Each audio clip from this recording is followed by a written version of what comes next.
Rail मंत्रालय ने नई दिल्ली बुलेट ट्रेन परियोजना का ऐलान कर दिया है। अब दिल्ली से सिलीगुड़ी के बीच यात्रा करने वाले लाखों यात्रियों के लिए आने वाले वर्षों में सफ़र का अनुभव पूरी तरह बदल जाएगा।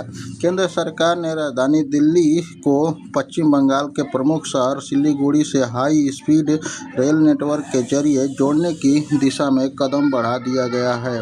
प्रस्तावित दिल्ली सिलीगुड़ी बुलेट ट्रेन परियोजना के पूरा होने के बाद वर्तमान में करीब 20 घंटे में तय होने वाली दूरी महज 6 घंटे में पूरी की जा सकेगी। इस महत्वाकांक्षी योजना से न केवल यात्रियों को राहत मिलेगी, बल्कि उत्तर प्रदेश, बिहार और पश्चिम बंगाल के कई शहरों में आर्थिक गतिविधियों को भी नया बल मिलने की उम्मीद है। प्रस्तावित कॉरिडोर को मौजूद रेलवे लाइनों के उन्नयन के रूप में विकसित नहीं किया जाएगा। इसके लिए पूरी तरह अलग और समर्पित हाई स्पीड रेल नेटवर्क तैयार किया जाएगा। बुलेट ट्रेन 300 से 320 किलोमीटर प्रति घंटे की रफ्तार से दौड़ेगी और जिससे लंबी दूरी की यात्रा का समय कम हो जाएगा। इन ट्रेनों में आधुनिक एयरोडायनेमिक डिजाइन का उपयोग किया जाएगा, जिससे हवा का दबाव कम होगा और यात्रियों को अधिक आरामदायक सफ़र मिलेगा। सुरक्षा के लिए उन्हें टक्कर रोधी तकनीक लगाई जाएगी, जबकि यात्रियों को अतिरिक्त लेग रूम और घूमने वाली सीटों जैसी सुविधाएं भी मिलेगी। दिल्ली सिलीगुड़ी बुलेट ट्रेन मार्ग 1000 किलोमीटर से अधिक लंबा होगा और दिल्ली, उत्तर प्रदेश, बिहार तथा पश्चिम बंगाल से होकर गुजरेगा।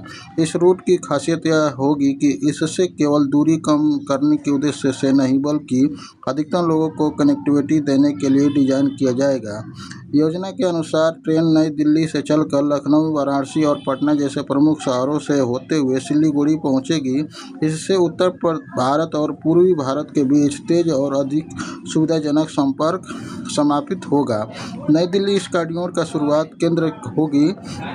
लखनऊ के जरिए उत्तर प्रदेश के मध्य हिस्से को हाई स्पीड नेटवर्क से जोड़ा जाएगा। वाराणसी जैसे प्रमुख धार्मिक और नेटवर्क पर्यटक केंद्र को भी इस परियोजना से लाभ मिलेगा।